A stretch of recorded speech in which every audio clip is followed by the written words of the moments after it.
Good evening everyone, मैं प्रियंका आप लोगों का बहुत बहुत स्वागत कर रही हूँ RW के ऑनलाइन प्लेटफॉर्म पर। और MS वर्ड आज हम लोग कवर अप करेंगे और कल मैं चलो एक बार जुड़ जाइए आप सभी, फिर मैं आप लोग को इन्फॉर्मेशन देती हूँ। ओके, चलिए जल्दी जल्दी से सेशन ज्वाइन कर लो एवरीवन, फिर बात करते हैं। कुछ इन्फॉर्मेशन देनी है आप लोगों को, फटाफट से सेशन ज्वाइन कर लो एवरीवन।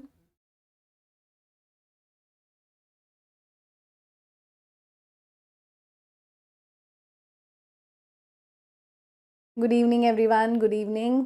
MS वर्ड हमारा बीच में रह गया था ना, संडे को क्लास हुई थी, उसके बाद एक्चुअली मेरी KVS की मैराथन थी और कल आई वाज नॉट वेल, बस इसलिए मैंने 2 दिन सेशन नहीं लिया आप लोगों का, ये रीज़न था।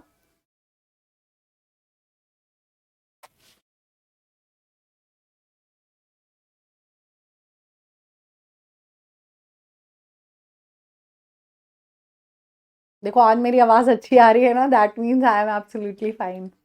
ओके अभी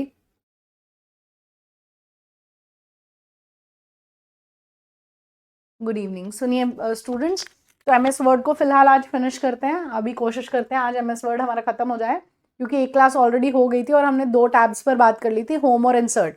ये 2 टैब्स पर हमने बात कर चुके थे, बस अब उसके आगे ही कंटिन्यू करेंगे हम लोग। ओके जी,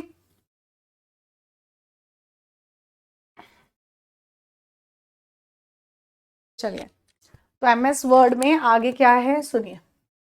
तो अगर मैं MS वर्ड को ओपन कर रही हूँ, तो MS वर्ड में हमने 2 टैब्स कवर अप कर लिए थे, एक था होम और एक इंसर्ट, ठीक है। इसके बाद हम आते हैं डिज़ाइन टैब पर। ओके, अब देखिए अगला टैब कौन सा है, डिज़ाइन टैब। इतना गुस्सा थोड़ी होता है, मन कह रहे मैम ना कोई नोटिफिकेशन नहीं कुछ नहीं, पहले कॉलिंग वालों का नंबर दे दो। चलो इधर आ जाओ, हम MS वर्ड कवर कर रहे हैं। तो हम लोगों ने पिछली क्लास में होम और इंसर्ट दोनों टैब्स कवर अप कर लिए थे।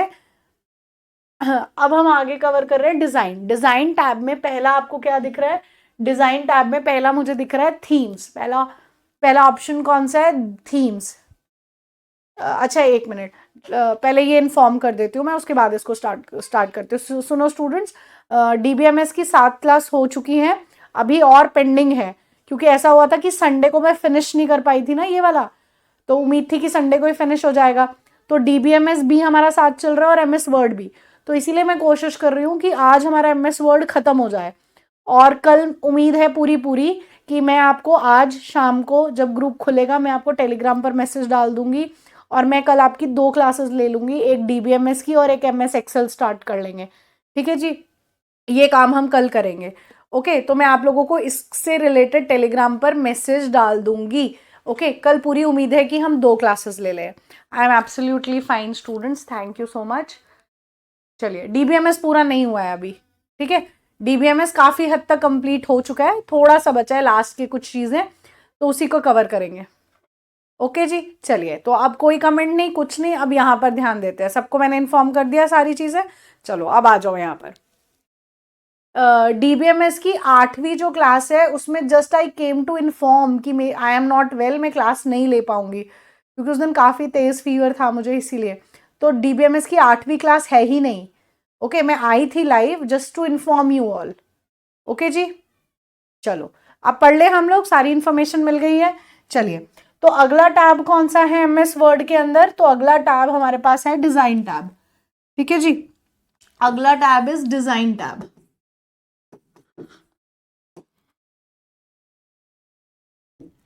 और डिजाइन टैब के अंदर सबसे पहली चीज आपको क्या दिख रही है, थीम्स। थीम्स क्या करता है, थीम्स जैसे हम लोग अपने फोन के अंदर थीम्स अप्लाई करते हैं, तो थीम्स अप्लाई करने से क्या हो जाता है, थीम्स अप्लाई करने से बैकग्राउंड और आइकन्स वगैरह चेंज हो जाते हैं। ठीक है, तो ये थीम्स ग्रुप कौन से टैब में है, ऐसा क्वेश्चन बैंकिंग में आया हुआ था, लेकिन ये क्वेश्चन बना है, तो आप याद रखेंगे जो थीम्स ग्रुप है वो डिजाइन टैब के अंदर है। ठीक है, जिससे क्या होता है, जैसे हमारे फोन में थीम्स अप्लाई करने से, ये देखो ये थीम्स है, तो अगर जिस पर क्लिक करोगे थोड़ा सा कलर में चेंजेस आ जाते हैं हल्के फुल्के से, जैसे आइकन्स चेंज हो जाते हैं, सेम वैसे ही। तो ये आपके पास थीम्स अवेलेबल है। ओके, इसके बाद है डॉक्यूमेंट फॉर्मेटिंग। तो डॉक्यूमेंट फॉर्मेटिंग में आपको जैसे दिख रहा है कि अगर आप कोई डॉक्यूमेंट लिखते हो, तो अगर मैंने ये वाला अप्लाई कर रखा है, डॉक्यूमेंट फॉर्मेटिंग। तो वो कैसे लिखेगा, टाइटल इस तरफ आएगा और उसके बाद हेडिंग 1 आएगी और उसके बाद आपका डॉक्यूमेंट लिखा जाएगा। ठीक है, इस तरीके से आपका डॉक्यूमेंट लिखा जाएगा। और अगर मैं इसे सिलेक्ट करती हूँ तो ये क्या बताता है कि पहले टाइटल आएगा, फिर 1, हेडिंग 1 आएगी, उसके बाद इस तरीके से एक लाइन खींची जाएगी और फिर आपका डॉक्यूमेंट लिखा जाएगा। यानी ये डॉक्यूमेंट का एक फॉर्मेटिंग है, किस तरीके से आप डॉक्यूमेंट को फॉर्मेट कर सकते हो, राइट। और यहीं पर आपके फॉन्ट कलर्स हैं, आप कोई भी कलर चूज कर सकते हो। जैसे आपने थीम्स ली थी ना, ये थीम्स ली थी और इसमें अगर आपको कलर चेंज करना है तो यू कैन। ओके, नेक्स्ट देखिए, थीम्स के बाद आता है डॉक्यूमेंट फॉर्मेटिंग। तो अगला ग्रुप है डॉक्यूमेंट फॉर्मेटिंग। तो डॉक्यूमेंट इनके अकॉर्डिंग हम फॉर्मेट कर सकते हैं जो मुझे गिवन था। डॉक्यूमेंट फॉर्मेटिंग के बाद मेरे पास आता है पेज बैकग्राउंड। पेज बैकग्राउंड में क्या है, थीम्स है, टेक्सटाइल नहीं है अभिषेक। नेक्स्ट आता है वाटरमार्क। वाटरमार्क आप लोगों को पता है वाटरमार्क क्या होता है?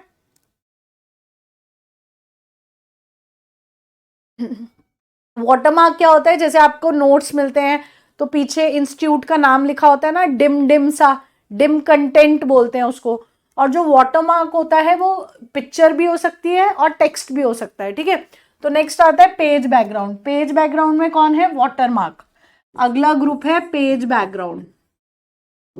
पेज बैकग्राउंड में कौन है, वाटरमार्क। वाटरमार्क क्या होता है, वाटरमार्क डिम्ड कंटेंट होता है। जैसे नोट्स के पीछे एकेडमी के नाम होते हैं तो वो डिम डिम लिखे होते हैं, तो ये डिम्ड कंटेंट होता है।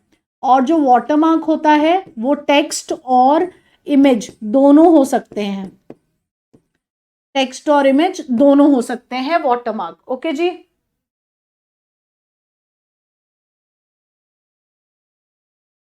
ये सभी स्टूडेंट्स के लिए हैं, कंप्यूटर ऑपरेटर, एएसआई, सभी बच्चों के लिए है। उसके बाद यहाँ पर पेज कलर है, तो आप पेज कलर अप्लाई कर सकते हो, पेज का कलर चेंज हो गया।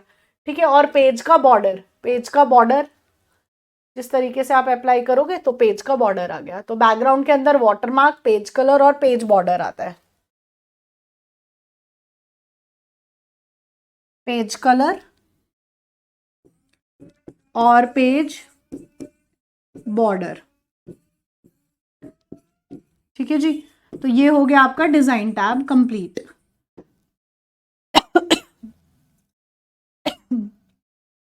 डिजाइन टैब के बाद हमारे पास आता है लेआउट। इंपॉर्टेंट, लेआउट में काफी चीजें हैं। लेआउट में सबसे पहले आता है, देखो, पेज सेटअप। सबसे पहले आता है पेज सेटअप नाम का ग्रुप। पेज सेटअप के अंदर है मार्जिन, ओरिएंटेशन, साइज, कॉलम, हाइपरनेशन, ये चीजें हैं, इनको पढ़ेंगे हम लोग। सबसे पहले देखो मार्जिन। मार्जिन जो नॉर्मल है, बाय डिफॉल्ट कौन सी होती है, normal, top, bottom, left, right, वो कितनी है बाय डिफॉल्ट, 2.54 सेंटीमीटर है। ओके, तो सबसे पहली बात हम टैब लिखेंगे जिस टैब का नाम है लेआउट टैब। अगला टैब है लेआउट टैब। लेआउट टैब के अंदर जो ग्रुप आया उसका नाम क्या था, लेआउट टैब के अंदर जो ग्रुप आया उसका नाम था पेज सेटअप। उसका नाम था पेज सेटअप। पहला ग्रुप है जिसका नाम है पेज सेटअप। और पेज सेटअप ग्रुप के अंदर पहला ऑप्शन आता है मार्जिन्स। मार्जिन्स कौन कौन सी हैं, तो मार्जिन्स होती है, आप टॉप, लेफ्ट, राइट, बॉटम, यहां पर मार्जिन्स लगा सकते हो। तो top and bottom, left and right, left and right. और ये बाय डिफॉल्ट कितनी है, 2.54 सेंटीमीटर है। और किसके अंदर आती है, ये नॉर्मल के अंदर आती है, बाय डिफॉल्ट है जो। ठीक है, दिस इज बाय डिफॉल्ट, कि जब आपने कोई बदलाव नहीं किया तो मार्जिन्स कौन सी रहती है, 2.5 सेंटीमीटर रहती है। एक और मार्जिन होती है जिसको हम क्या कहते हैं, गटर मार्जिन कहते हैं। गटर मार्जिन कौन सी होती है, मार्जिन एक और है जिसे हम गटर मार्जिन कहते हैं। और गटर मार्जिन से एक क्वेश्चन बनता है कि what do you mean by gutter margin. तो गटर मार्जिन से आप क्या समझते हैं, तो गटर मार्जिन वो मार्जिन है जो बाइंडिंग, पेस्टिंग और स्पाइरल के लिए की जाती है। ठीक है, कि आप बिल्कुल अपना जो पेज है वो बिल्कुल लेफ्ट से शुरू कर रहे हो लिखना, तो फिर तुमने बाद में वो अपने नोट स्पाइरल के लिए दे दिए, तो बिल्कुल अगर आपने लेफ्ट साइड से शुरू किया है लिखने के लिए तो वो सब तो स्पाइरल में चले जाएंगे ना, इसीलिए जगह छोड़कर, इतनी सी जगह छोड़कर लिखो, क्या पता वो नोट स्पाइरल करवाने पड़े तो, है ना। तो वो जगह जो होती है जो स्पाइरल बाइंडिंग और पेस्टिंग के लिए होती है उसको गटर मार्जिन कहा जाता है। तो मार्जिन फॉर, ये सभी बच्चों के लिए है topic, MS Word, Excel, power point सभी में है, कंप्यूटर ऑपरेटर में भी है। Okay, margin for binding, pasting and spiral, इसे कहा जाता है गटर मार्जिन। ठीक है जी, तो मार्जिन हो गया पूरा। मार्जिन के बाद देखते हैं क्या है। मार्जिन के बाद है ओरिएंटेशन, वो दो टाइप का है, पोर्ट्रेट और लैंडस्केप। इसके बाद है ओरिएंटेशन। ओरिएंटेशन दो टाइप का है, एक है पोर्ट्रेट और दूसरा है लैंडस्केप। पोर्ट्रेट मतलब क्या होता है, दिस, इसको पोर्ट्रेट कहते हैं, और लैंडस्केप मतलब दिस। पोर्ट्रेट मतलब ऐसा, लैंडस्केप मतलब ऐसा। तो by default page orientation MS word का क्या है, तो बाय डिफॉल्ट है,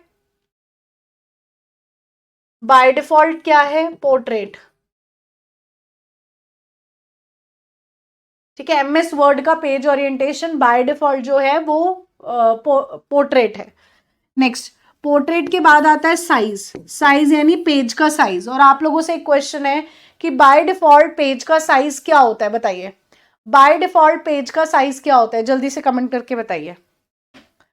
पेज के साइज में साइज कौन कौन से आते हैं, A3, A5, A4, उसके बाद लेटर, एग्जीक्यूटिव, लीगल, ये सब आते हैं। ओके, बता रहा है कोई कुछ। बाय डिफॉल्ट पेज का साइज क्या है, A4 गलत है, सभी का गलत है। बाय डिफॉल्ट लेटर होता है साइज, बाय डिफॉल्ट लेटर होता है। ठीक है, by default is letter, A4 नहीं है, तभी मैंने पूछा। ये साइज है देखो, letter, tabloid, legal, executive, A3, A4, B4, B5, envelope, envelope monarch, ये सब। ठीक है जी, बाय डिफॉल्ट लेटर है।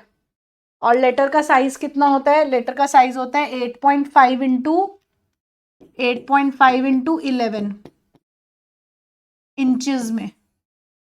और 8.5 कहाँ से है, वो हॉरिजॉन्टली 8.5 है और वर्टिकली 11 है। ये क्वेश्चन भी देखा देखा क्वेश्चन है एग्जाम में, बैंकिंग में था लेकिन था कि बाय डिफॉल्ट जो पेज का साइज है वो क्या होता है। उन्होंने नहीं पूछा कि लेटर होता है, उन्होंने साइज दे रखा था। ऐसा क्वेश्चन भी है। ठीक है, अब मुझे बताइए अगला क्वेश्चन सुनिए।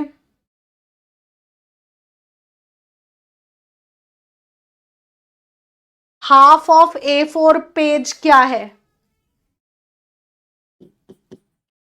Half of A4 page.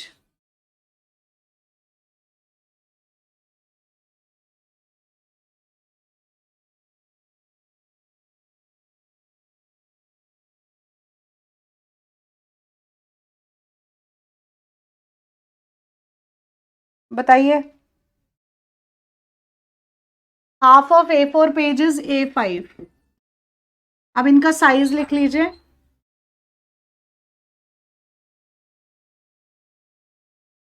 A4 का साइज है 210 इंटू 297 mm और A5 का है 148 into 210 mm।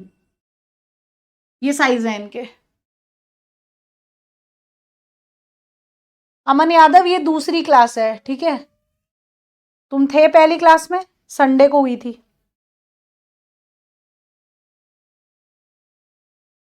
Twice of A4 page, twice of A4 page क्या होता है, वो होता है A3 पेज। ये तो पेजेस के नाम है, A4 paper size, legal, executive, ये सब पेपर है। A4 का साइज कितना है 210 इंटू 297 mm और इसका साइज है 297 इंटू 420 mm, ये साइज है। ये डायरेक्ट क्वेश्चन है बच्चों, ऐसे क्वेश्चन आता है। ये वाला क्वेश्चन एग्जाम का है, स्टेट एग्जाम का है किसी, कि ट्वाइस ऑफ A4 पेज क्या है, तो इसीलिए ये मैंने आपको दोनों लिखाए हैं, हाफ और ट्वाइस। A4 पेज होता है जिसमें हम प्रिंट आउट निकलवाते हैं ना, वो वाला, तो उसका हाफ और ट्वाइस क्या होता है, ये साइजेस हैं इनके। ठीक है जी, नेक्स्ट।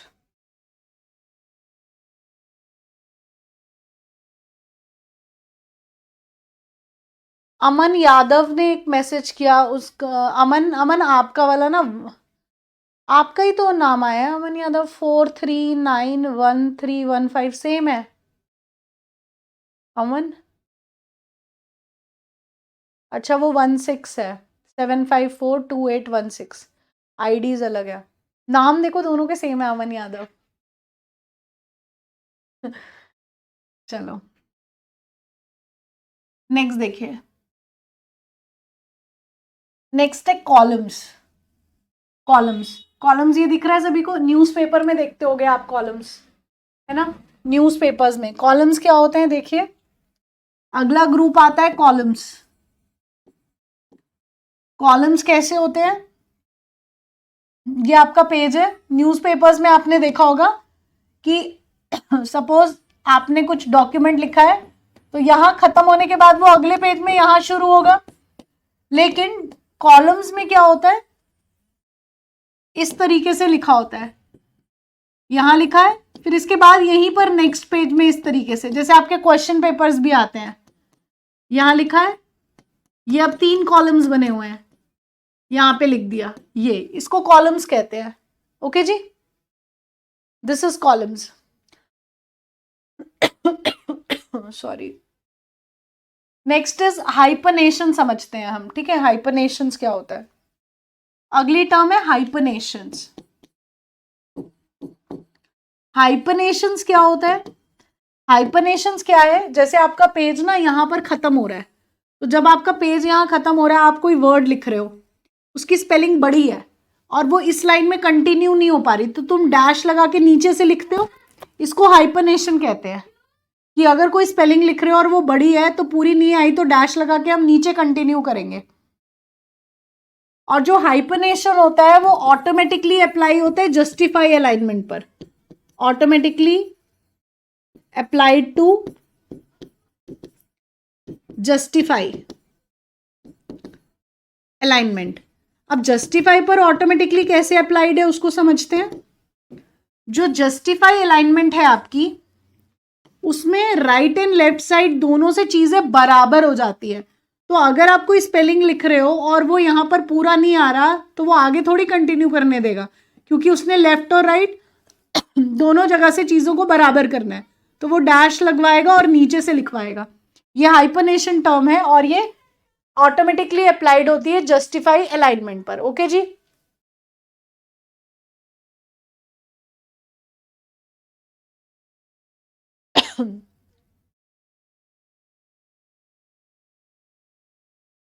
ओके रविकांत, मैं मुझे मुझे टेलीग्राम पर मैसेज करिएगा कि कौन सी अवेलेबल नहीं है, ठीक है। Dharma Yadav, I have to check the syllabus ना, उसके बाद में कंफर्मेशन दे सकती हूँ उस बारे में। चलिए नेक्स्ट देखिए, नेक्स्ट नेक्स्ट आता है पैराग्राफ। पैराग्राफ में 2 चीजें हैं, एक इंडेंट और एक स्पेसिंग। नेक्स्ट है पैराग्राफ। अगला ग्रुप कौन सा आ रहा है, पैराग्राफ। कॉलम्स के बाद ग्रुप है पैराग्राफ।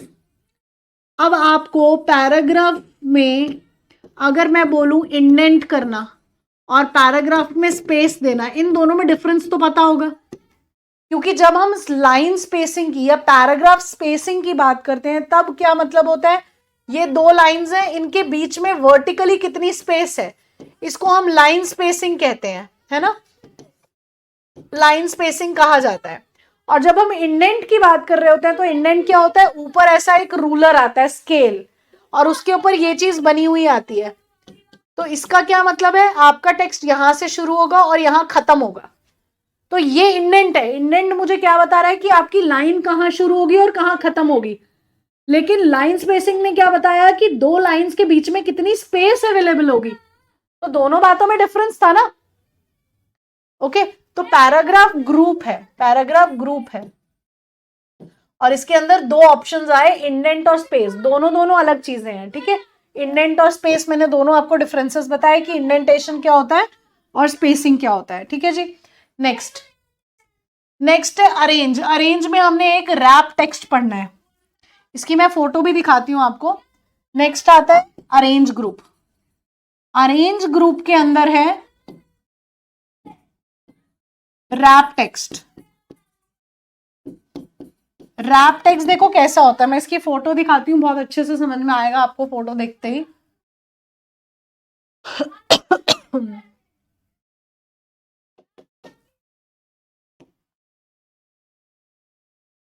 रैप टेक्स्ट,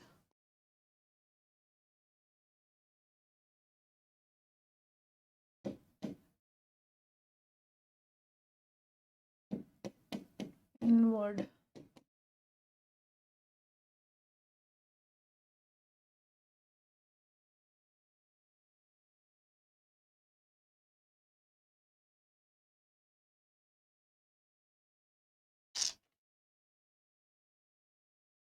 किसी ने फोटो नहीं दिखाई रैप टेक्स्ट की, ऐसे क्या हो गया।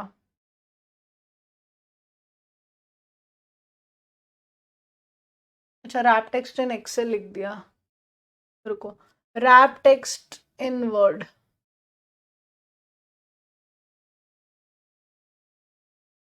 हाँ ये देखिए,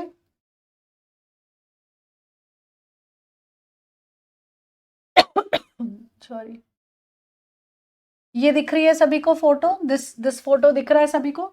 इसमें बीच में एक फोटो है और इसके साइड में क्या है, टेक्स्ट लिखा हुआ है। तो आपने क्या किया, एक फोटो के साथ टेक्स्ट को एडजस्ट किया कि आप उसको कैसे लिखना चाहते हैं। और अगर मैं हम और फोटोज देखें इसकी, तो ये देखिए,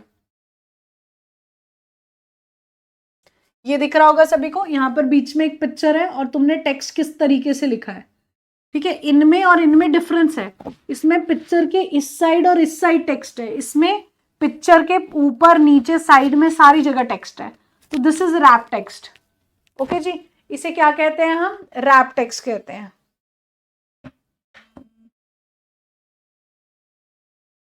इज इट क्लियर एवरीवन।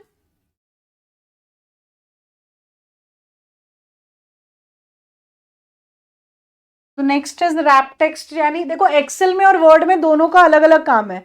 अगर तुम एक्सेल में बात करो तो बिना बिना एंटर प्रेस किए आप नेक्स्ट लाइन में चले जाते हो, रैप टेक्स्ट में अगर हम एक्सेल में बात करते हो, ठीक है।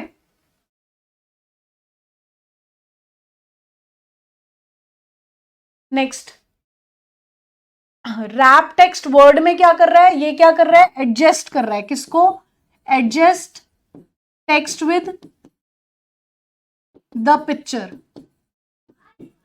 कि आप उसमें कैसे पिक्चर के साथ टेक्स्ट को एडजस्ट कर रहे हैं, ओके जी।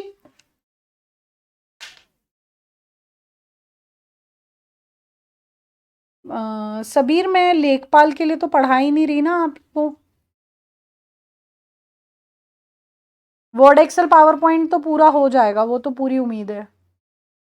ओके रविकांत, मैं के मैप वाला बात कर लेती हूँ उस पर, कि ये वाला पीडीएफ अगर अपलोड नहीं हुआ है तो ओके।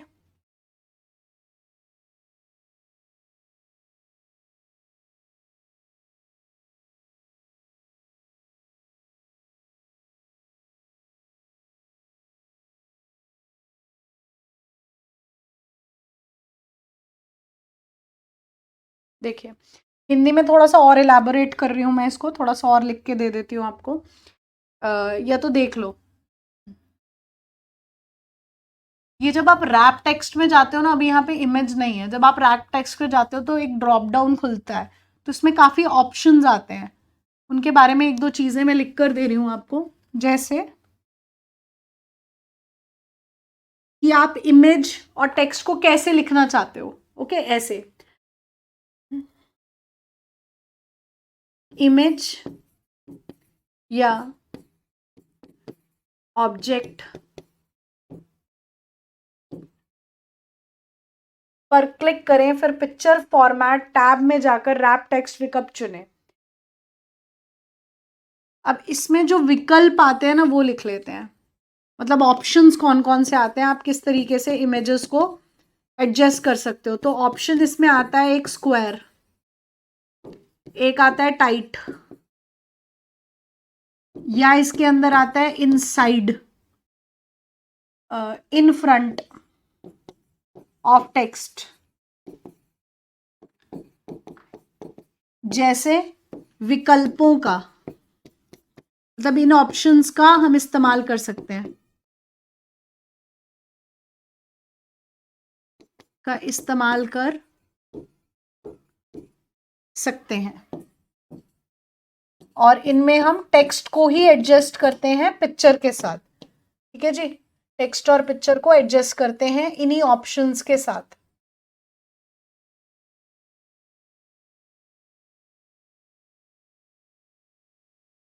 अच्छा, सेम सिलेबस है। एएसआई वालों को तो बहुत हद तक सिलेबस हो गया, और अब मेरा एक दो क्लासेस कम है, तो इसीलिए मैं तुम लोगों का सिलेबस अब खींचूंगी भी, क्योंकि मैं कल भी 2 क्लासेस लूंगी, इसलिए अब जल्द हम डाटा स्ट्रक्चर भी शुरू करने वाले हैं, डोंट वरी। नेक्स्ट, नेक्स्ट देखिए।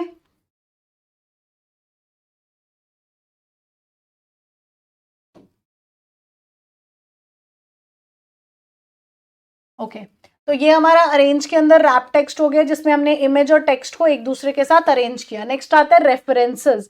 रेफरेंसेस में सबसे पहला ग्रुप क्या है? Table of contents. Table of contents मतलब क्या है? विषय सूची, यानी इंडेक्स। अगला टैब है रेफरेंसेस टैब। रेफरेंसेस टैब के अंदर क्या क्या आ रहा है? तो पहला, सबसे पहला ग्रुप आ रहा है table of contents. Table of contents में क्या बनता है? इंडेक्स, यानी विषय सूची।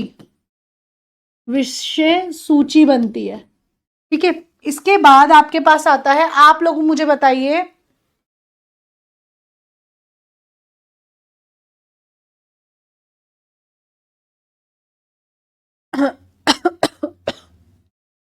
What is the shortcut key of footnote?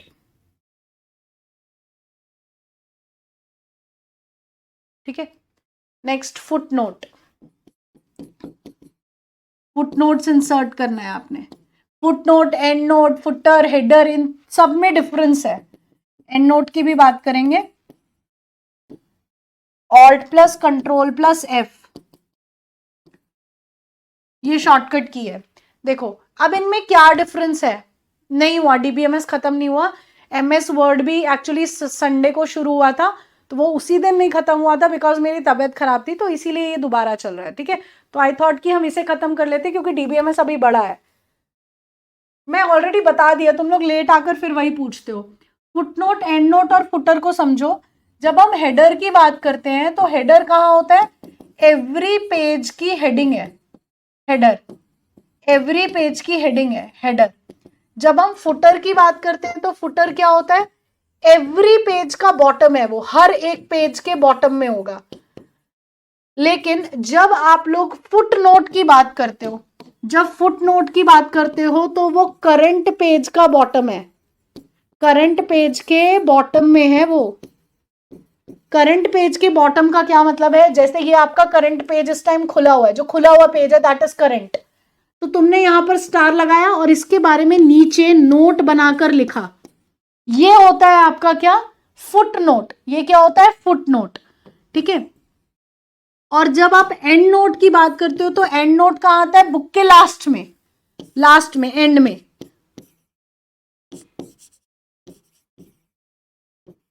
ठीक है जी, ये डिफरेंस है दोनों में।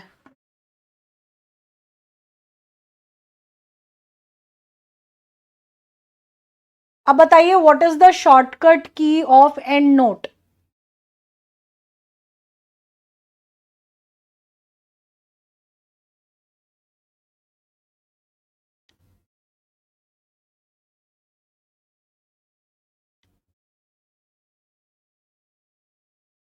जी, पाइवट टेबल इसमें आता नहीं है ना, इसीलिए आज बात नहीं करेंगे।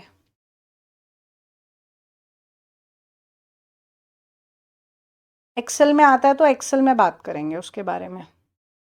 Alt plus control plus D. Alt plus control plus D, ये आपकी शॉर्टकट की है, ठीक है जी। D D D D, end of the document. अब तो रेफरेंसेस में insert footnote, insert endnote, ये हो गया। इसके बाद आता है हमारे पास साइटेशन। साइटेशन सुनो क्या होता है, साइटेशन एंड बिब्लियोग्राफी क्या होता है, इसको सुनते हैं।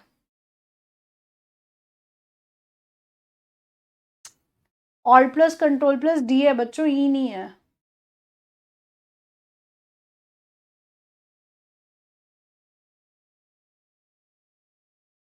Manish ji listen everyone, please don't get confused.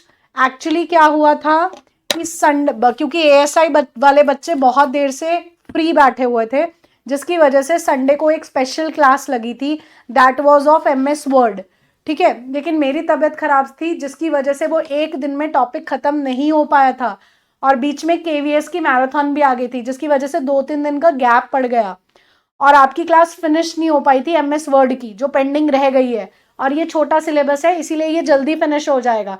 DBMS तो चलता रह जाएगा, ठीक है जी।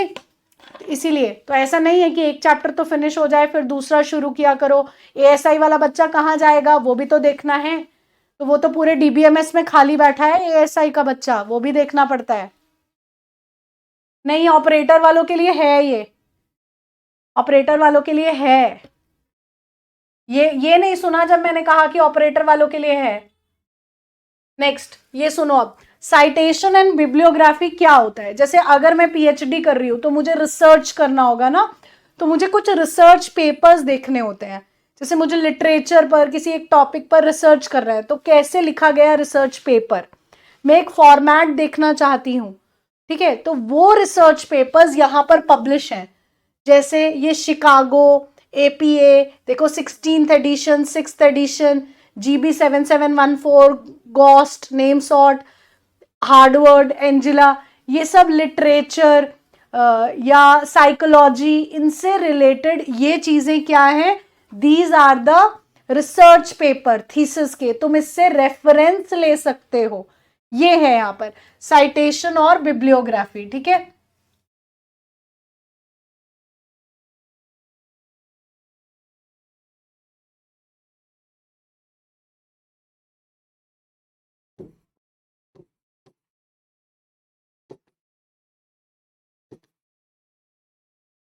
नेक्स्ट लिखिए citations and bibliography.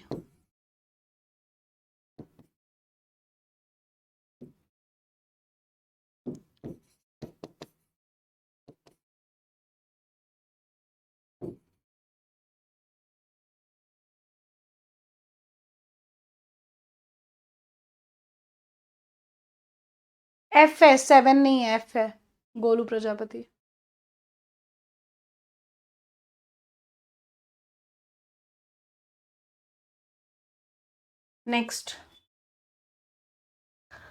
Next citation and bibliography के बाद आता है कैप्शन।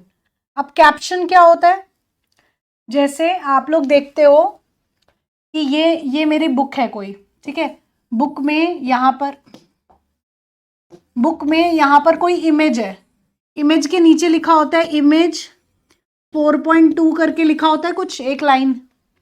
फिर आपने देखा होगा एक टेबल बना हुआ है, तो उसमें लिखा है टेबल 1.1 और उसके बारे में एक लाइन। ये जो लिखा गया है इसी को कहते हैं कैप्शन। अब तुम लोग इंस्टा पे, फेसबुक पे फोटोज डालते हो, तो एक लाइन में कैप्शन लिखते होंगे ना तुम लोग, ठीक है। तो वही कैप्शन है यहाँ पर, जो यहाँ पर ये रहा ऑप्शन कैप्शन का, this is the group. Next group आता है कैप्शन, कैप्शंस। तो रेफरेंसेस टैब कंप्लीट हो चुका है। नेक्स्ट टैब है मेलिंग्स। मेलिंग्स में एक ही काम होता है, मेलिंग टैब के अंदर अगला टैब है मेलिंग्स। मेलिंग्स टैब एक ही टैब है जिसके अंदर एक ही काम हो रहा है, और उस काम का नाम है mail merge. Mail merge, mail merge का डेफिनेशन काफी इंपॉर्टेंट होता है, सुनो अब। मेल मर्ज क्या है? सॉफ्टवेयर एंड इट्स टाइप तो कब का कंप्लीट हो चुका है सत्येंद्र जी? डेमो में हुआ था सॉफ्टवेयर एंड इट्स टाइप, ये तो मेरा दूसरा और तीसरा डेमो था।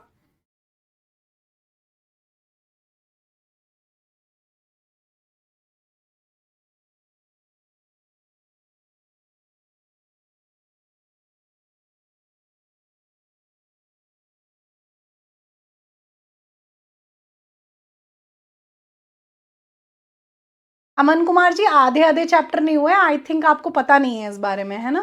पहले अपना सिलेबस पूरा प्रॉपर देखा करो, क्लास में ध्यान से सुना करो, उसके बाद काम किया करो। ठीक है जी।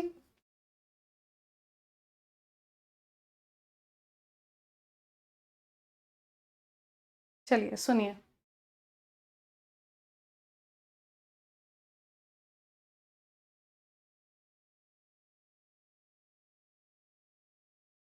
एक दो क्लास में हमारे स्टूडेंट्स है, तुम लोग पहले आके ना आराम से मेरे से अच्छे से आर्ग्यूमेंट कर लिया करो, उसके बाद हम पढ़ लिया करेंगे। मेल मत सुनो, जैसे सपोज मुझे शादी का कार्ड भेजना होता है, शादी का कार्ड भेजना है, ठीक है? तो शादी का कार्ड भेजने के लिए हम क्या करते हैं, शादी का कार्ड जो है उसका जो मैटर होता है वो सेम है, दूल्हा दुल्हन और जो भी नाम है वो सब सेम है, इनविटेशन सेम है, लेकिन उसमें अलग क्या होता है, सिर्फ जिन लोगों को भेज रहे हैं उनका नाम अलग होता है, ठीक है? और कुछ नहीं होता। तो तुमने अपनी शादी पे 500 लोगों को बुलाना है, तो 500 बार मैटर, पूरा मैटर और जिन लोगों को इनविटेशन भेज रहे हो वो सब थोड़ी लिखोगे, नहीं लिखोगे ना। आप चाहोगे कि आप एक बार लिखो और ऑटोमेटिकली लोगों के नाम आते चले जाएं जिनको भेज रहे हो, ऐसा आप करना चाह रहे हो, ठीक है? तो मेल मर्ज क्या होता है, जब एक मैसेज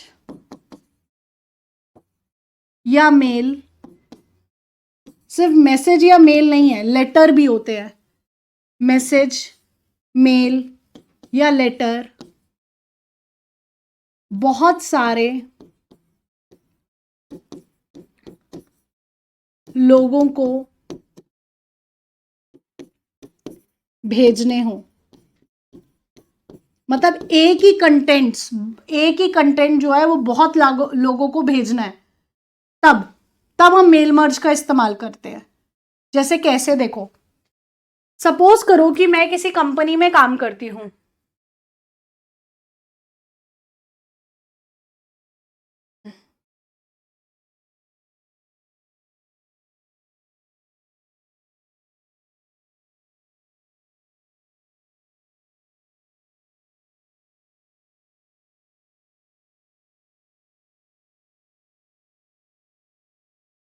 सुनिए, जैसे सपोज मैं किसी कंपनी के एचआर हूँ और मैंने 10 लोगों को एक सेम पोजीशन के लिए हायर किया है और उनकी सैलरी भी सेम है, ठीक है? उनकी सैलरी भी सेम है और सेम पोजीशन पर मैंने हायर किया है।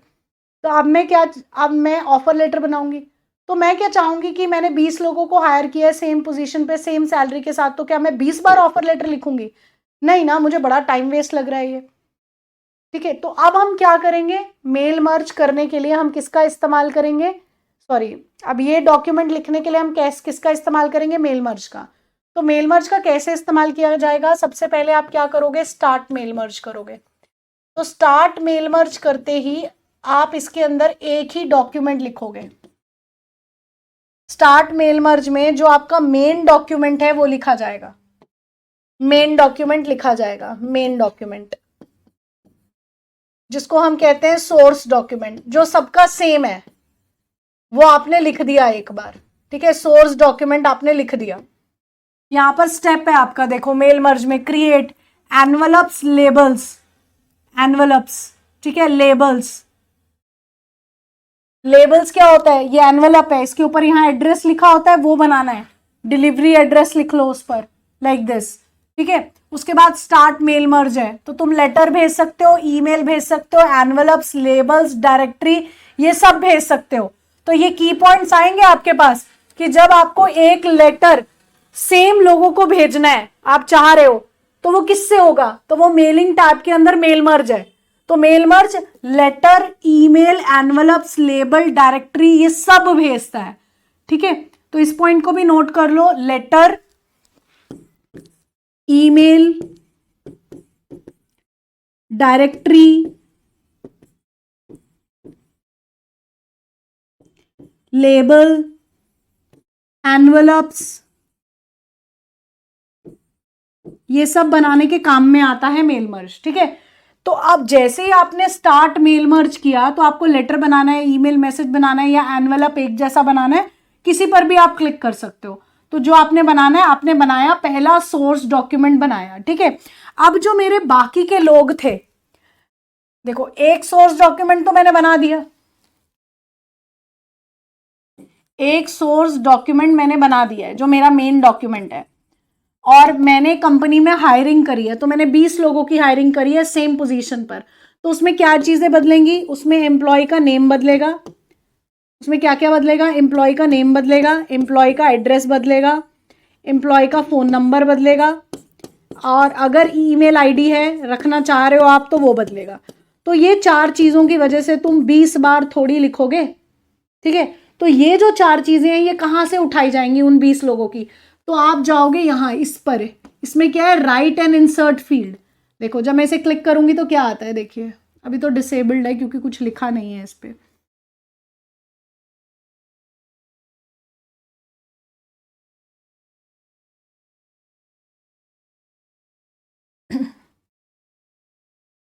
तो जैसे ही इसके बाद आप लोग क्लिक करते हो, स्टार्ट मेल मर्ज स्टार्ट हो गया, इसमें आपने सोर्स डॉक्यूमेंट बना दिया। तो सेकेंड स्टेप इसमें आता है इंसर्ट फील्ड का, सेकेंड स्टेप इसके अंदर आता है इंसर्ट फील्ड का। जो आपकी चीजें अलग अलग थी, जैसे ईमेल आईडी, फोन नंबर और कस्टमर का नेम और एड्रेस, ये 4 चीजें अलग थी, वो किस में बनेंगी, इंसर्ट फील्ड में बनेंगी। और इंसर्ट फील्ड में एक टेबल खुलकर आएगा आपके सामने इस तरीके से। तो इसमें यहाँ पे लिखा होगा first name, last name, middle name, address, phone number, email ID. जो ऑप्शन चाहिए उसको रखो, जो नहीं चाहिए उसको डिलीट कर दो। तो मुझे जो 4 ऑप्शन चाहिए थे मैंने उनको सिलेक्ट कर लिया, रख लिया, और मैंने अपने 20 लोगों की उसमें एंट्री कर दी। तो ये चीजें इंसर्ट फील्ड में की जाएगी। तो इंसर्ट फील्ड बनाने के लिए आपके पास एक्सेल जैसी शीट आती है। तो इंसर्ट फील्ड के लिए आपके पास क्या आ रहा है, एक्सेल जैसी शीट आ रही है, और एक्सेस भी आ सकता है, लेकिन पावर पॉइंट नहीं आएगा। तो इंसर्ट फील्ड मेरे पास ऑप्शन ऑटोमेटिकली है। ठीक है,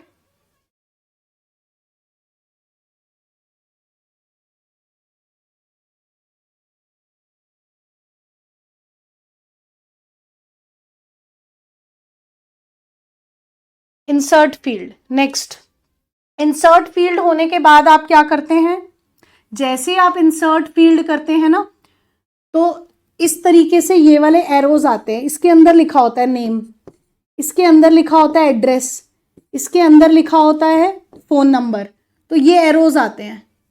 ये मैं क्यों एक्सप्लेनेशन दे रही हूं, क्योंकि इन एरोज के भी क्वेश्चन आए हुए हैं, इसीलिए दे रही हूं ये एक्सप्लेनेशन। उसके बाद तुम लोग एंड मेल मर्ज कर देते हो। जैसे ही तुम एंड मेल मर्ज करते हो वैसे ही आपका एक डॉक्यूमेंट 20 बार आने लग जाता है। ठीक है, 20 बार आने लग जाता है, और उसके अंदर ये जो फील्ड थे वो डाटा कहां से उठाते हैं, इंसर्ट फील्ड से उठाते हैं।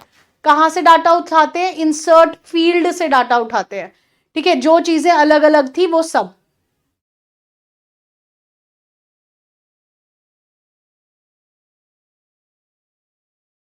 नेक्स्ट, तो ये था आपका मेल मर्ज। ये देखिए मेल मर्ज के अंदर सिर्फ इतना ही है, क्रिएट। क्रिएट में आप एनवलप, लेबल्स बना सकते हैं। जब आप स्टार्ट मेल मर्ज करते हैं तो मेल मर्ज में आप letter, email message, envelopes, label, directory, ये सब बना सकते हैं। उसके बाद राइट एंड इंसर्ट फील्ड करते हैं, जिसके अंदर एक्सेल की शीट आती है, जो फील्ड चाहिए वो रखोगे, बाकी डिलीट कर दोगे। उसके बाद आप फिनिश करते हो, फिनिश एंड मर्ज। तो आपका पूरा डॉक्यूमेंट 20 बार आ जाएगा, और वो फील्ड कहां से उठाएगा, नाम वगैरह कहां से उठाएगा, वो सब वो एक्सेल की शीट से उठाएगा जो आपने इंसर्ट फील्ड के अंदर बनाई थी। ठीक है जी। नेक्स्ट, नेक्स्ट आता है review tab, very important. Review tab में पहला है प्रूफिंग ग्रुप, अगला ग्रुप आता है प्रूफिंग ग्रुप। प्रूफिंग ग्रुप के अंदर क्या कौन कौन से ऑप्शंस हैं, प्रूफिंग, सॉरी पहले तो टैब लिखेंगे ना, अगला टैब है रिव्यू टैब। रिव्यू टैब के अंदर पहला ग्रुप कौन सा है? Proofing group. कौन सा ग्रुप है? Proofing group. प्रूफिंग ग्रुप में पहला ऑप्शन आता है spelling and grammar check. Spelling and grammar check. Spelling and grammar check के अंदर ये रहा पहला ऑप्शन, स्पेलिंग एंड ग्रामर। तो स्पेलिंग एंड ग्रामर चेक की शॉर्टकट की क्या है? F7 है।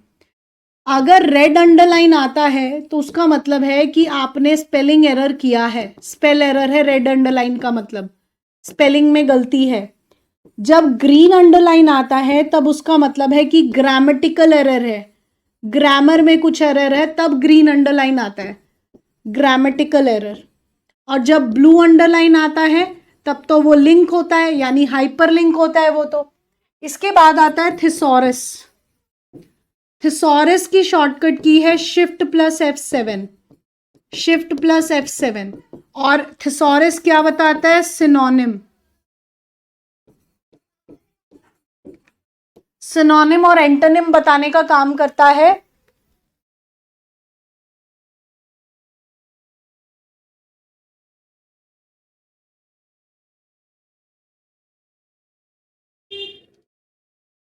MS वर्ड की डिक्शनरी भी कहा जाता है थिसॉरस को, ठीक है। थिसॉरस के बाद आता है वर्ड काउंट। वर्ड काउंट में एक ही तरीके का क्वेश्चन बनता है। जैसे मैंने वर्ड काउंट खोला तो यहां पर क्या आया? स्टैटिक्स। स्टैटिक्स में क्या लिखा है? पेजेस।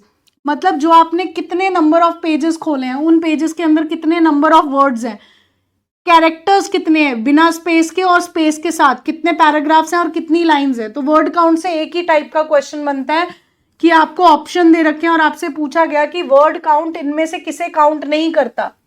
तो अगला ऑप्शन है वर्ड काउंट। वर्ड काउंट किन किन को काउंट करता है? तो word count it will count number of words, कि आपने जो लिखा है उसमें कितने नंबर ऑफ वर्ड्स हैं, कितने नंबर ऑफ कैरेक्टर्स हैं, कितनी नंबर ऑफ लाइंस है, कितने नंबर ऑफ पैराग्राफ्स हैं, ठीक है। इन सभी को काउंट करता है वर्ड काउंट। ओके जी। कितने नंबर ऑफ पेजेस हैं, इन सभी चीजों को काउंट करता है word count. Next, word count के बाद आता है कमेंट्स। कमेंट्स क्या होता है? टिप्पणी होती है कमेंट। कमेंट्स आपके डॉक्यूमेंट का पार्ट नहीं है। जैसे ही आप कमेंट्स उठाते हो, देखो मैंने यहां कमेंट्स पे क्लिक किया, न्यू कमेंट, तो देखो क्या हुआ, एक रेड कलर की लाइन आई और इस तरीके से एक रेड कलर का डब्बा आ गया। तो मतलब आपने जो लाइन डॉक्यूमेंट में लिखी है उसके बारे में कुछ एक्स्ट्रा डिस्क्राइब करना चाहते हो, तब आप कमेंट में लिखते हो। कमेंट जो होता है वो डॉक्यूमेंट का पार्ट नहीं होता है, वो एक्स्ट्रा डिस्क्रिप्शन है किसी भी डॉक्यूमेंट के बारे में, लेकिन वो पार्ट नहीं है किसी भी डॉक्यूमेंट का, ठीक है। कुछ एक्स्ट्रा समझाने के लिए आपने लिखा है, उसे हम क्या कहते हैं? कमेंट। इसके बाद ऑप्शन आता है ट्रैक चेंजेस का। इसके बाद ऑप्शन आता है ट्रैक चेंजेस का। तो ट्रैक चेंजेस के लिए मैं एक एग्जाम्पल देती हूं, और वो एग्जाम्पल है 3 इडियट मूवी का। तो 3 इडियट मूवी में आप लोगों ने चतुर की स्पीच सुनी थी, और वो सिनेरियो भी आपने देखा था कि जब चतुर स्पीच बनवा रहा था, उस टाइम पर कोई कॉल आता है और वो चला जाता है। उस बीच में आमिर खान उसके डॉक्यूमेंट में कुछ चेंज कर देते हैं और फिर उसके साथ बहुत बड़ी गड़बड़ हो जाती है। तो अगर चतुर इस बात का ध्यान रखता कि तुम अपने डॉक्यूमेंट को ऐसे ही छोड़कर मत जाओ, उसमें ट्रैक चेंजेस ऑन करके जाओ, तो वो आपको रिफ्लेक्ट कर देता कि जब आप उस सीट पर नहीं थे तो क्या क्या बदलाव आपके डॉक्यूमेंट में किया गया है। लेकिन ये चीज इंपॉर्टेंट कैसे होती है, कैसे हम नॉर्मल वर्क में इसको लेकर आते हैं। जैसे आप और मैं, 3 या 4 लोग, एक टीम के मेंबर एक ही प्रोजेक्ट पर काम कर रहे हैं, ठीक है, और मैं 2 दिन के लिए छुट्टी में चली गई हूं। उस बीच पर किसने क्या काम किया डॉक्यूमेंट पर, वो ट्रैक चेंजेस मुझे रिफ्लेक्ट कर देगा, ठीक है, कि दूसरे बंदे ने क्या बदलाव किए थे वो मुझे दिखें। ये काम करता है ट्रैक चेंजेस। अब मुझे बताइए कि इतना सबको समझ आया? यस एवरीवन, एक बार कमेंट करके बताइए मुझे जरा। एक स्टूडेंट है भाई, सॉफ्टवेयर, उसके टाइप्स, उसके एप्लीकेशन टाइप जो हैं वो सब कवर हो चुके हैं।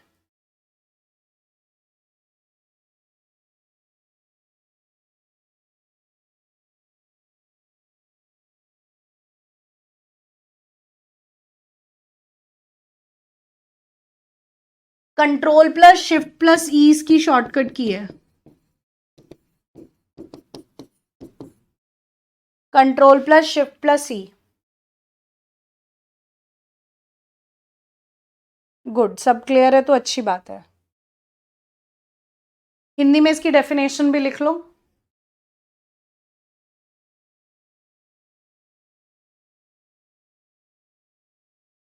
डॉक्यूमेंट में किए गए बदलाव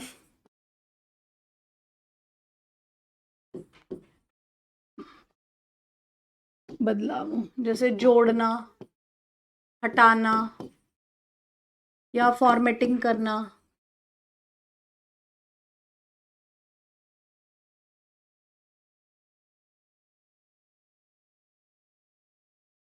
को रिकॉर्ड करने और देखने के लिए किया जाता है, के लिए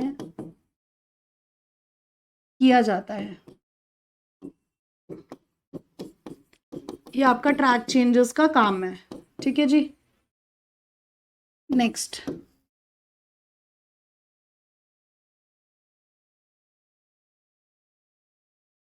ट्रैक चेंजेस के बाद आता है कंपेयर।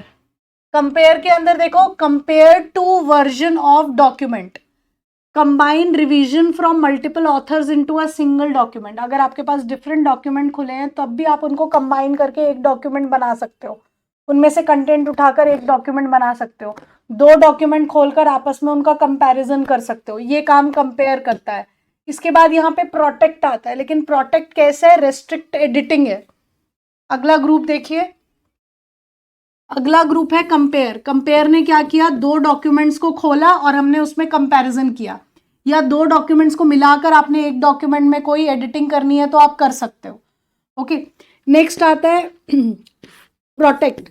लेकिन प्रोटेक्ट कैसा प्रोटेक्ट है? पासवर्ड वाला प्रोटेक्ट नहीं है, ये है रेस्ट्रिक्ट एडिटिंग। यानी सिर्फ एडिटिंग नहीं होगी, सिर्फ एडिटिंग नहीं होगी, बस कोई एडिट नहीं कर सकता उसको, वो प्रोटेक्शन है। ना कि फाइल का पासवर्ड लगा हुआ है, सिर्फ एडिटिंग रेस्ट्रिक्शन कर रखी है, यानी कोई और आकर बदलाव नहीं कर सकता। पासवर्ड वाला नहीं है। जो पासवर्ड वाला होता है प्रोटेक्ट, वो किसके अंदर आता है? फाइल टैब के अंदर आता है। ठीक है जी। आज एमएस वर्ड खत्म होगा, ताकि मुझे बीच बीच में बार बार ये इश्यूज नहीं चाहिए कि मैम ये नहीं हुआ, वो नहीं हुआ। चलिए नेक्स्ट देखिए। नेक्स्ट आता है व्यू टैब, क्योंकि व्यू और फाइल टैब ही रह गए हैं अब, इसीलिए ये खत्म करके ही जाओगे तुम लोग। अगला टैब है व्यू टैब। व्यू टैब के अंदर आता है types of view. Types of view यानी किस तरीके से आप अपना डॉक्यूमेंट खोल सकते हो। तो सबसे पहला टाइप का व्यू आता है page layout view. Page layout view को हम प्रिंट लेआउट व्यू के नाम से भी जानते हैं, और ये आपका बाय डिफॉल्ट व्यू होता है। This is by default view. By default view यानी ये व्यू कैसा दिखता है? ये आपका पहला पेज, ये दूसरा, ये तीसरा और ये चौथा। ये जो पेजेस हमको इस तरीके से दिखते हैं, ये पेज लेआउट व्यू है, जिसको हम प्रिंट लेआउट व्यू कहते हैं। और इसी तरीके से जब हम वर्ड खोलते हैं तो वो ऐसा ही दिखता है। ठीक है। दूसरा व्यू आता है रीडिंग व्यू। रीडिंग व्यू का क्या मतलब है? कि आपका जो डॉक्यूमेंट है वो फुल स्क्रीन पर खुल जाएगा, ऊपर टैब्स वगैरह नहीं आएंगे। तो open the document in full screen, in full screen, पूरे स्क्रीन पर ओपन करता है ये। ठीक है जी। नेक्स्ट,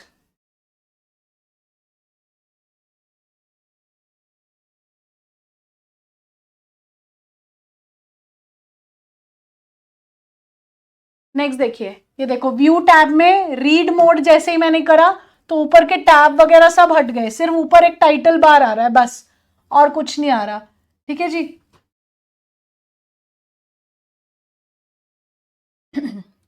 नेक्स्ट देखिए।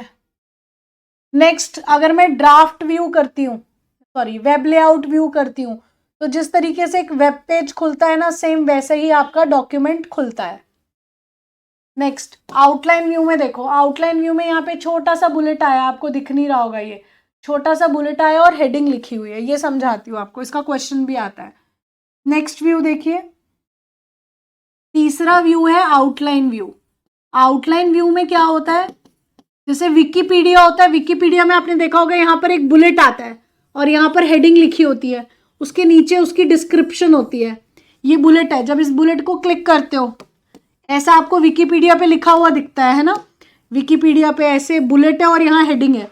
जब इस बुलेट को क्लिक करते हो तो इसके बारे में कोई डिस्क्रिप्शन होती है, वो नीचे खुल जाती है। जब इसे क्लिक करते हो तो ये उसके अंदर चली जाती है, ये आप लोगों ने देखा होगा विकिपीडिया पर। तो यही आपका आउटलाइन व्यू है।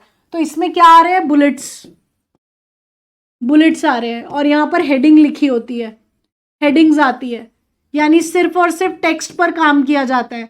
यहाँ पर पिक्चर्स और इमेजेस नहीं लग सकती, पिक्चर्स और इमेजेस नहीं आ सकती यहाँ पर, ये सारी चीज़ें अवेलेबल है लेकिन पिक्चर और इमेजेस नहीं आ सकती, और सिर्फ हेडिंग्स आती हैं और बुलेट्स आते हैं और सिर्फ टेक्स्ट पर काम किया जाता है बस। ऐसा ही हमारे पास ड्राफ्ट व्यू है। ड्राफ्ट व्यू में भी सिर्फ और सिर्फ टेक्स्ट पर काम होता है, ओनली टेक्स्ट। टेक्स्ट में जो एडिटिंग करनी है करो।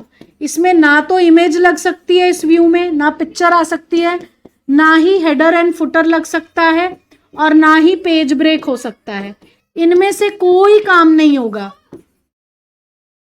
ठीक है, इनमें से कोई काम नहीं होगा, सिर्फ सिंपल एक टेक्स्ट आएगा जो तुम लिख रहे हो बस, और कुछ नहीं हो सकता। नेक्स्ट,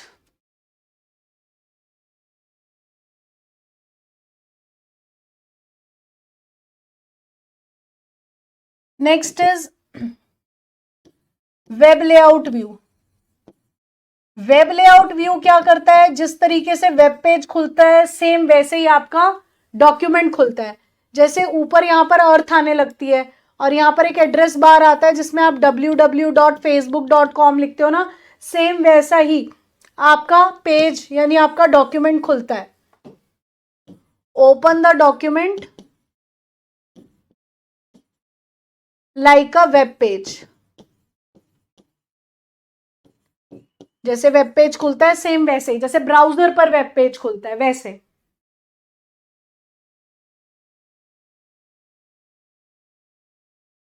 नेक्स्ट,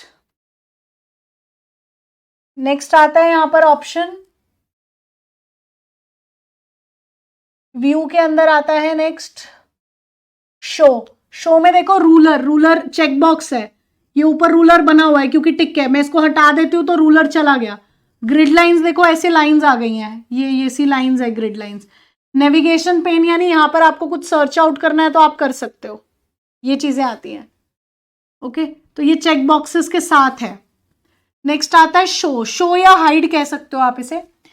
नेक्स्ट ग्रुप आता है शो। शो नाम का अगला ग्रुप है जिसके अंदर चेक बॉक्स में क्या आ रहा है, रूलर, ग्रिड लाइंस और नेविगेशन पेन, ये ऑप्शंस आते हैं। नेक्स्ट आता है जूम। जूम कितना है वर्ड का, 10% जूम मिनिमम है वर्ड का, और मैक्सिमम कितना है, 500% मैक्सिमम जूम है, और 100% बाय डिफॉल्ट जूम है। ये जूम है। नेक्स्ट, जूम के बाद एक मैक्रोज ऑप्शन बड़ा इंपॉर्टेंट है। देखो मैक्रो पे मैंने क्लिक किया तो यहाँ पर क्या आ रहा है, व्यू मैक्रो और रिकॉर्ड मैक्रो। मैंने रिकॉर्ड किया, रिकॉर्ड के लिए नेम दिया और मैंने ओके किया, तो ओके करते ही यहाँ पर रिकॉर्डिंग होनी शुरू हो जाती है। ठीक है, कि जो भी मैं काम कर रही हूँ वो सब रिकॉर्ड हो रहा है मैक्रोज के अंदर। ओके, और उसके बाद यहाँ स्टॉप रिकॉर्डिंग आ रहा है, तो मैंने स्टॉप कर दिया रिकॉर्डिंग, तो जो भी मैंने काम किया वो सब रिकॉर्ड हो गया। तो ये एक तरीके का रिकॉर्डर का काम है। लेकिन इसका इस्तेमाल कहाँ होता है, तो एक्सेल में, एक्सेल, पावर पॉइंट और वर्ड तीनों में ये ऑप्शन आता है। और इसका यूसेज एक सबसे बढ़िया कहाँ पर है, देखो जैसे एक्सेल में बताती हूँ इसका यूसेज। मैं आज एक क्लास की क्लास टीचर हूँ और अगले साल भी सेम क्लास की क्लास टीचर बनूंगी, तो लास्ट में जब साल खत्म होता है तब हम लोग रिपोर्ट कार्ड बनाते हैं। तो रिपोर्ट कार्ड हर साल एक जैसा ही बनेगा, सिर्फ उसमें बच्चों के नाम और उनकी डिटेल्स बदल जाती है बस। टेबल की फॉर्मेटिंग सेम होती है और फॉर्मूला भी सेम लगता है। तो जब मैं फॉर्मेटिंग टेबल की करने लगूंगी और फॉर्मूला लगाने लगूंगी, तब मैं ये मैक्रो ऑन कर दूंगी तो वो सारी चीजों को रिकॉर्ड कर लेगा। ठीक है, तो मैं उसको सेव करके रख लूंगी। अब अगले साल भी सेम काम करना है, सेम टेबल बनाना है, सेम फॉर्मूला लगाना है, तो बच्चों की एंट्री करने के बाद मेरे पास वो रिकॉर्डेड था, मैंने वो अप्लाई कर दिया, तो फटाक से फॉर्मेटिंग भी आ जाएगी पुरानी वाली और फॉर्मूला भी लग जाएंगे, तो मेरा काम आसान हो गया। तो अगला ऑप्शन क्या है? मैक्रोज। मैक्रो सेम काम करता है जैसे रिकॉर्डिंग होती है वैसे काम करता है। ठीक है, तो अगला ऑप्शन है मैक्रोज, सेम रिकॉर्डिंग जैसे ये काम करता है। नेक्स्ट टैब है फाइल। वैसे तो ये पहला टैब है लेकिन हम आखिरी में कर रहे हैं क्योंकि ये सबसे आसान है। फाइल टैब, फाइल टैब के अंदर क्या क्या ऑप्शन आ रहे हैं? एक तो आता है ओपन। तो ओपन करने की शॉर्टकट की क्या होती है? ओपन में मतलब ऑलरेडी कुछ बना हुआ डॉक्यूमेंट है उसको ओपन कर रहे हो, तो शॉर्टकट की एक तो कंट्रोल+O है और एक कंट्रोल+F12 है। ये कंट्रोल+F12 बहुत बार पूछी जाती है। नेक्स्ट न्यू की शॉर्टकट की क्या होती है? कंट्रोल+N। इसके बाद एग्जिट की शॉर्टकट की मतलब बाहर आ रहे हो वहां से, तो एग्जिट की शॉर्टकट की इज Alt+F4। इसके बाद क्लोज यानी कुछ भी क्लोज कर रहे हो आप, कोई वर्ड का डॉक्यूमेंट है, कोई ब्राउजर है, उन सबको क्लोज करने की शॉर्टकट की इज कंट्रोल+W। नेक्स्ट प्रिंट की शॉर्टकट की इज कंट्रोल+P। इसके बाद आता है सेव की शॉर्टकट की क्या है? कंट्रोल+S। इसके बाद आता है सेव एज और सेव में क्या फर्क है? जब आप कोई भी नया डॉक्यूमेंट बना रहे हो तो आप सेव ही करोगे। सेव एज सिर्फ तब इस्तेमाल में लिया जाएगा जब फाइल का नाम, उसका लोकेशन कि कहां सेव की है, पहले आपने C ड्राइव में सेव कर दी थी, अब D ड्राइव में सेव करना चाहते हो, तो वहां पर मतलब जब आपको फाइल का लोकेशन चेंज करना है या फाइल का टाइप बदलना है तब हम यूज करते हैं। ठीक है, ये चीजें होती हैं।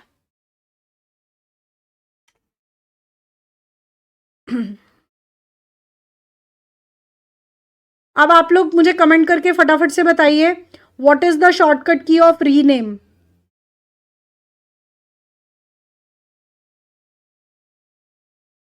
आप कुछ शॉर्टकट कीज लिख लीजिए। Rename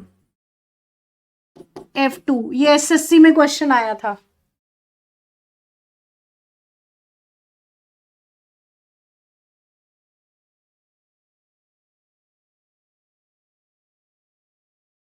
next print preview, control F two. Next help F1।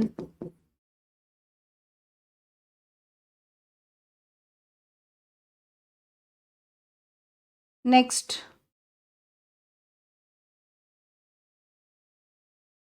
Double underline,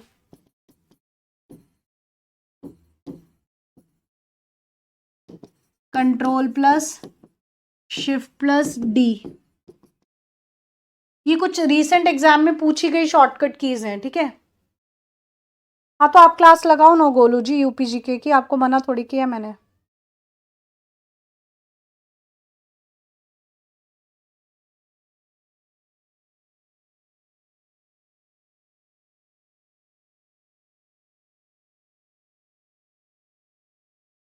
अब बात आती है ऑर्फन क्या होता है और विडो क्या होता है वर्ड के अंदर। लिखेंगे बच्चों आप लोग विडोज एंड ऑर्फन। मैं इसकी फोटो भी दिखाती हूँ, आपको क्लियर हो जाएगा, पहले लिख लीजिए। Widows and orphan are single line of a paragraph that become separated from rest of their text at the top or bottom of a page. देखो मैं अभी फोटो दिखाती हूँ उसकी, तुम्हें और क्लियर होगा. मंगल फॉन्ट इन स्क्रिप्ट, ये करना है हिंदी वालों को. Okay, Mangal font in script.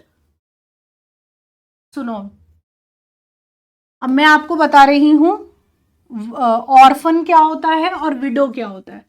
Word के अंदर ये दो टर्म क्या है, window and orphan in MS word.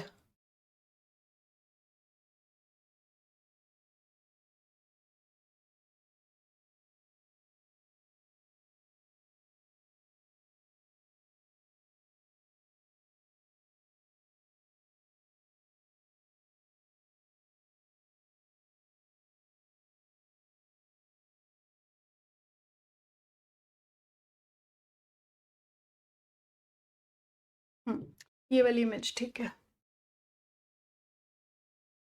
देखिए, ये आपको इमेज दिख रही होगी दिस सभी को. अब देखो क्या है, ऑर्फन और विडो क्या होता है. तो ऑर्फन जो होता है वो बच्चा होता है, ठीक है. ऑर्फन क्या होता है, बच्चा. तो बच्चा छोटा है. विडो कौन होती है, लेडी. तो लेडी बड़ी होती है, ठीक है.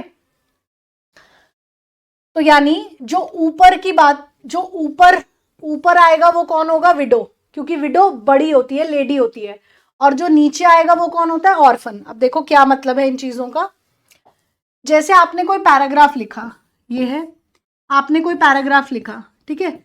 अब इसकी जो लास्ट लाइन थी वो यहां बच गई, ठीक है. ये जैसे लास्ट लाइन बच गई, तो इसे क्या कहते हैं, ऑर्फन, ठीक है.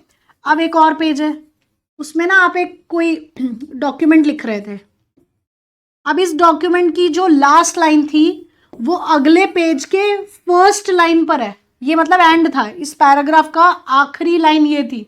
जो टॉप ऑफ पेज है, लेकिन थी वो पैराग्राफ की आखिरी लाइन, लेकिन उसे क्या कहेंगे, विडो, क्योंकि वो टॉप ऑफ द पेज पर आई है, ऊपर की तरफ आई है. विडो कौन होती है, लेडी. कोई एक डॉक्यूमेंट है जिसकी लास्ट लाइन किसी और पेज के टॉप पर आई है और अकेली पड़ी है, तो उसे क्या कहा जाता है, विडो, ठीक है. और कोई पैराग्राफ है जिसकी लास्ट लाइन नीचे ही रह गई है, छूट गई है, उसे क्या कहते हैं, बॉटम ऑफ द पेज पर है, उसे क्या कहते हैं, ऑर्फन. जैसे ये दिख रहा है, ये ऑर्फन है और ये कौन है, विडो है. गॉट इट एवरीवन, समझ आ गया सभी को. वो अनाथ और वो वाला नहीं है ये कहानी.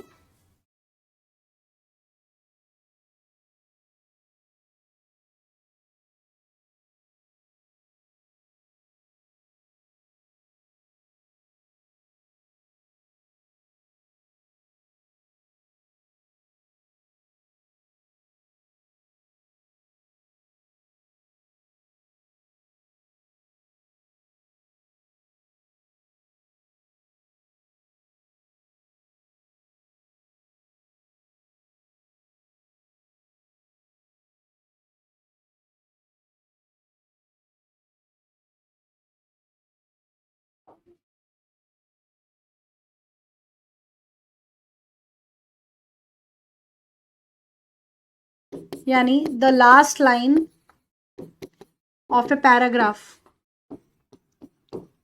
the last line of the paragraph left by itself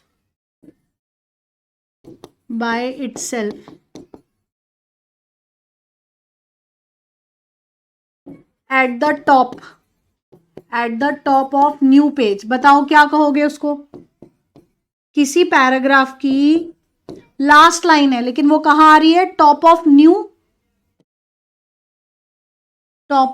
page आ रही है, तो उसे हम क्या कहते हैं, विडो. क्या कहते हैं, विडो, ठीक है.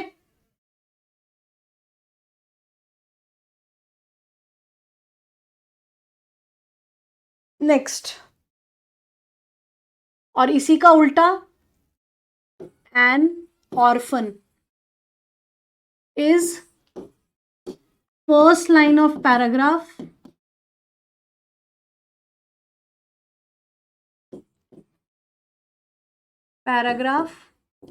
left by itself at the bottom of A page, ठीक है, उसे हम क्या कहते हैं, ऑर्फन। ठीक है जी, चलिए एक टेबल बनाएंगे हम लोग। क्या ये टेबल मैंने वैसे आपको बनवा दिया था जिसमें हमने टाइटल और पेज ओरिएंटेशंस ये सब हमने लिखा था? एक बार बना लीजिए, मुझे नहीं लगता मैंने बनवाया था। यहाँ पर लिखा था प्रॉपर्टीज, प्रॉपर्टीज वर्ड, एक्सेल और पावर पॉइंट।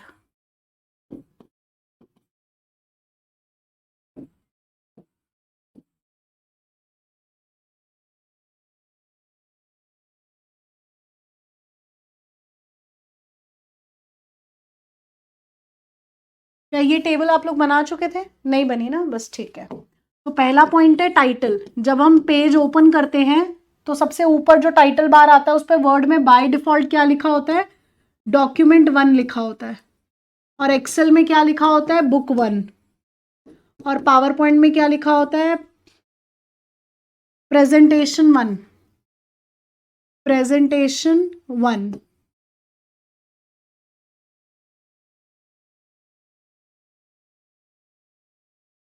नेक्स्ट, वर्ड तो आज कवर होगा क्योंकि इस तरीके से मुझे बार बार चाहिए नहीं ना कि मैम ये टॉपिक रह गया बीच में, ये रह गया, इसलिए। ठीक है, टाइटल में ये सब लिखा होता है। उसके बाद जूम कितना कितना होता है, 10% मिनिमम होता है, 500% मैक्सिमम होता है वर्ड का। एक्सेल का 10% मिनिमम, 400% मैक्सिमम।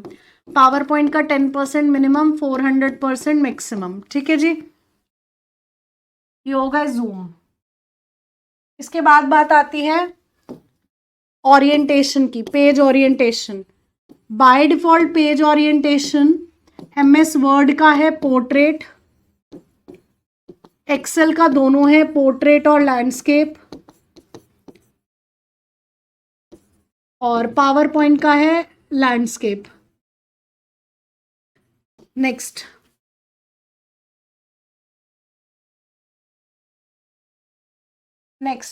ईएक्सी फाइल, जो रन डायलॉग बॉक्स में आप लिखते हो ना, वो ईएक्सी फाइल। जब आपको वर्ड स्टार्ट करना है तो किससे स्टार्ट होता है, विनवर्ड से स्टार्ट होता है, विनवर्ड। लेकिन विनवर्ड कौन से वर्जन में है, लेटेस्ट वाले 2007 ऑनवर्ड्स में। जब आप window plus are button press करते हो तो एक रन का डायलॉग बॉक्स खुलता है जिसके अंदर विनवर्ड लिखते ही वर्ड खुल जाता है। लेकिन पुराने वालों में आपको winword.exe लिखना पड़ता था। ये एमएस वर्ड 2003 के वर्जन में है, पुराने वालों में। ठीक है, और एक्सेल के सभी वर्जन में एक्सेल ही लिखना होता है, और पावर पॉइंट में पावर पीएनटी लिखना होता है। ठीक है, ये .exe फाइल्स होती हैं। उसके बाद बात आती है फाइल एक्सटेंशन की, कि फाइल एक्सटेंशन क्या क्या है। फाइल एक्सटेंशन, तो वर्ड की फाइल एक्सटेंशन है .doc, लेकिन 2003 के वर्जन में। .docx किस में है, 7 से 21 के वर्जन में। और .xls 2003 के वर्जन में एक्सेल की फाइल एक्सटेंशन है। .xlsx 2007 से 19 के वर्जन में है। और पावर पॉइंट .ppt और .pptx 2007 ऑनवर्ड्स में, ये फाइल एक्सटेंशंस हैं। ठीक है जी, थोड़ी और फाइल एक्सटेंशंस लिखूंगी मैं अभी आप लोगों के लिए।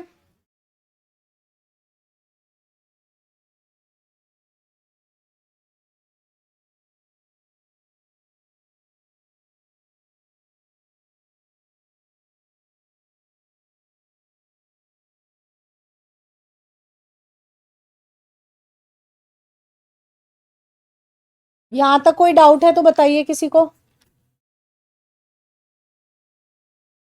Any doubt?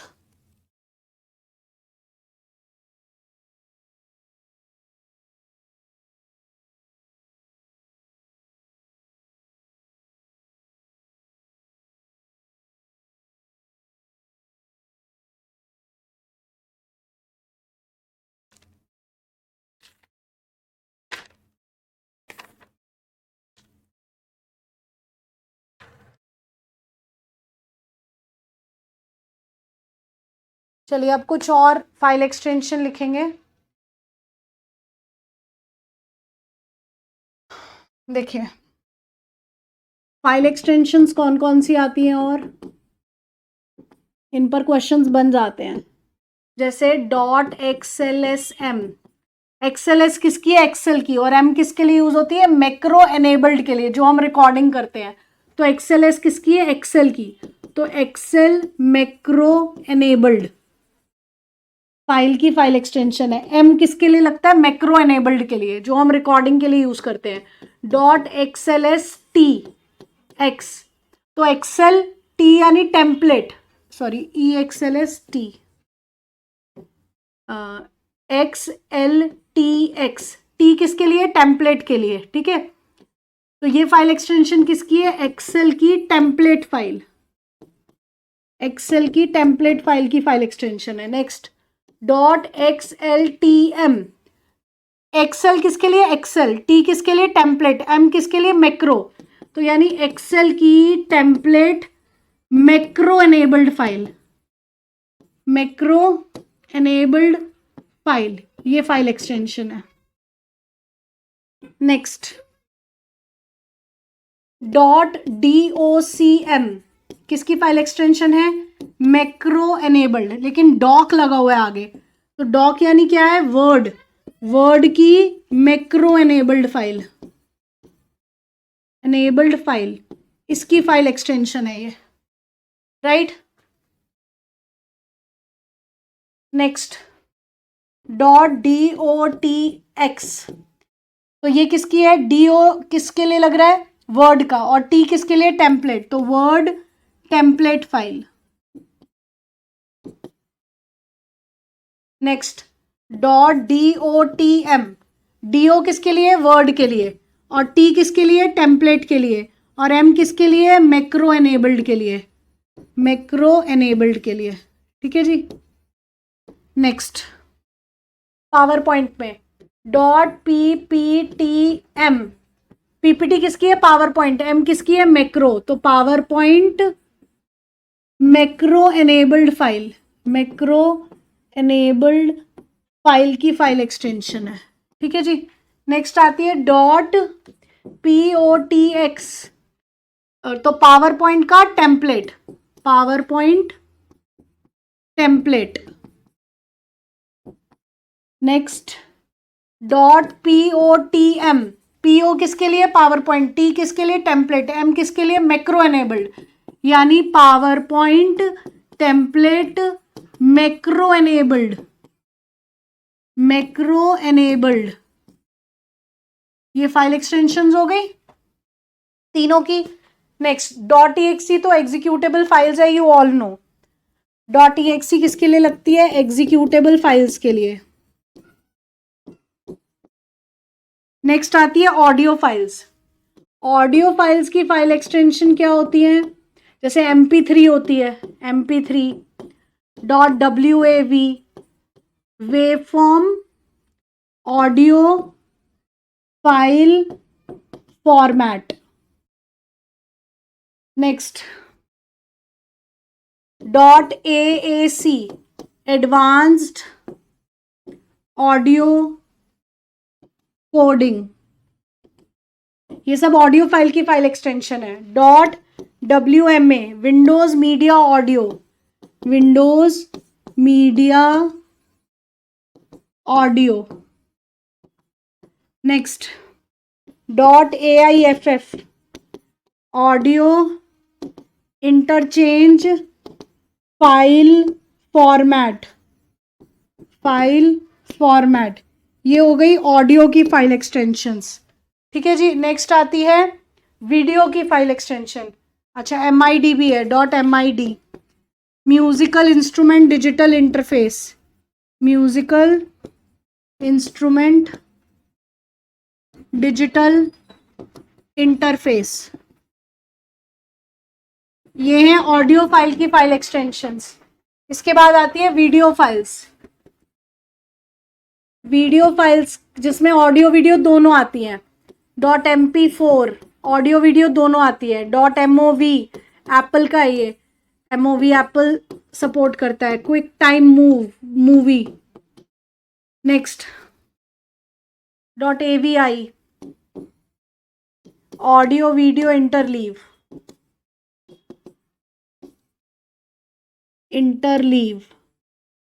Next .wmv Windows media video. ठीक है जी। नेक्स्ट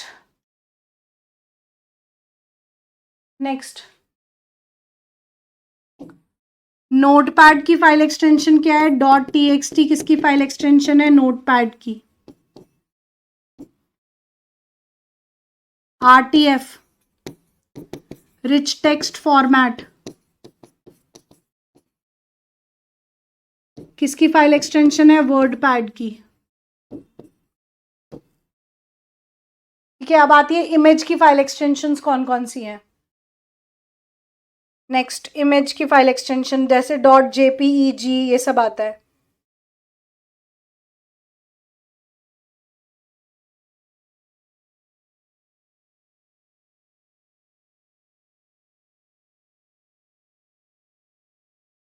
इमेज की फाइल एक्सटेंशंस लिखिए।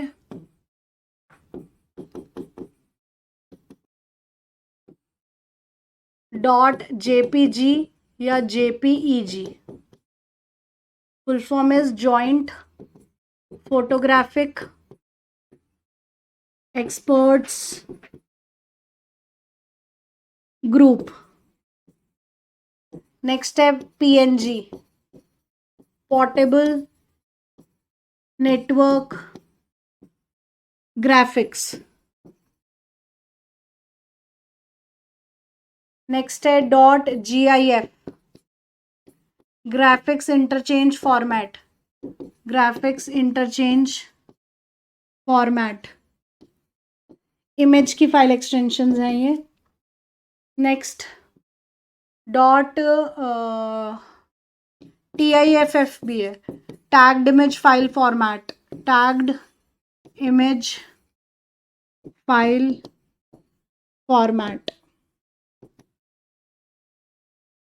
ठीक है।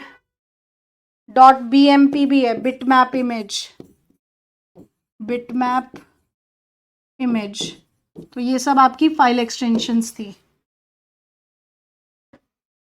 अब आज की क्लास ओवर। इसके साथ आपका MS वर्ड खत्म हो चुका है। ठीक है, ये वैसे तो खत्म हो जाता संडे को, बस थोड़ा सा तबीयत खराब हो गई इसीलिए ये एक्स्ट्रा एक दिन और चल गया। तो कल हम लोग 2 क्लासेस रखेंगे। एक क्लास में मुझे DBMS पर बात करनी है तो वो मैं 5 बजे रखूँगी DBMS की, और जो दूसरी क्लास है वो मैं 10 बजे रख रही हूँ। ठीक है, 10 और 5 बजे आप लोगों की क्लास रहेगी। एक में हम टाइप्स ऑफ पॉट्स टॉपिक पढ़ेंगे और एक में DBMS पढ़ेंगे। ओके एवरीवन, DBMS टॉपिक जो है वो DBMS जो टॉपिक है वो सिर्फ और सिर्फ ऑपरेटर वाले बच्चों, कंप्यूटर ऑपरेटर वाले बच्चों के लिए है। वो टॉपिक ASI वालों के लिए नहीं है। उसके बाद MS वर्ड जो टॉपिक चल रहा था वो दोनों बच्चों के लिए है। ठीक है,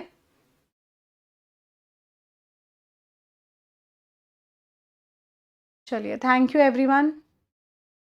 कल मिलते हैं, और कल की 2 क्लासेस हैं, एक 10 बजे रखेंगे और एक 5 बजे रखेंगे। ठीक है, बाकी मैं एक बार कंफर्म करूंगी कि 10 बजे वाला ओके है टाइम या नहीं है। अगर नहीं मिली मुझे अवेलेबिलिटी तो एक ही क्लास रहेगी। बाकी कंफर्मेशन मैं आपको टेलीग्राम पर दे दूंगी इस बारे में। ठीक है जी, थैंक यू।